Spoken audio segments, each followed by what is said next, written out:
Okay, this is just so darn cool. I just had to show you guys this. I have been playing with this radio, the FlySky i10. Now you see that servo right there. I've got that plugged into channel 6.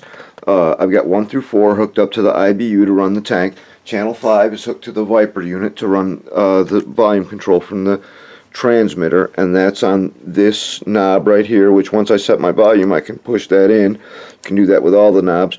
But on the corner it's got this slider switch, and if you watch that servo, if I can, boy does this guy got camera skills or what. Okay, now there's the servo and here's the slider switch, and this was so easy to do. Okay, as I move the slider switch, the servo moves. So what I'm thinking is this is going to be the switch to make the machine gun in the bow go back and forth. That's one of the mods I want to do to the Tiger because it's got all this darn space inside of it. And I've been looking underneath on the hull. Now you can see here how easy it was to put in the driver, but the machine gun is right here. Okay, and there's plenty of space up here. This is the front of the tank, like in front of the gearboxes. Anything I put right in here, it's just empty space underneath it in between the gearboxes.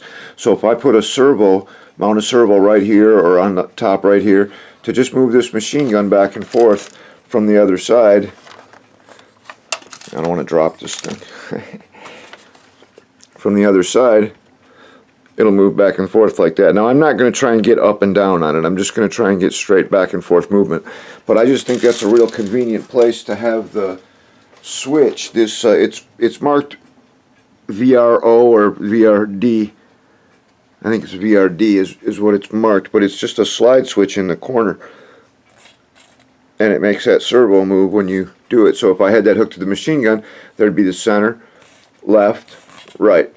I think that's going to be pretty cool. Same thing with the one in the other corner, but I want to use that for a tank commander up on top to make his head turn back and forth, because Jeff has had such success with that. He's done such incredible work with tank commanders. I really want to try and flagrantly and shamelessly copy some of his hard work. So that was just too cool to let it go. I'm going to say it publicly right now. Every damn tanker in the world should have one of these i10s. This is just the coolest radio I've ever seen. And to set that switch for channel 6 was beyond easy. You just go to auxiliary channels, select channel 6, then it shows you like a layout of the radio with arrows pointing to all the switches, and you just touch the one you want with the stylus and bam, that's it. This is like a combo between a transmitter and a smartphone, because this screen is touch screen. It you just touch it and it goes to, you know, it's also got a stylus with it that will work a lot better once. I haven't peeled off the plastic protective layer on there, and I know once you do that the screen becomes more sensitive, but for me I want the extra protection. But this thing is just so darn cool. It just fits so well in your hands. Everything is, I just can't believe how cool this radio is. It's not cheap, but it's it really is something else. Now I've added the extra gimbal for self-center. Scared myself with that one. I forgot the tank was on. But I've got self-centering on both sticks with this one.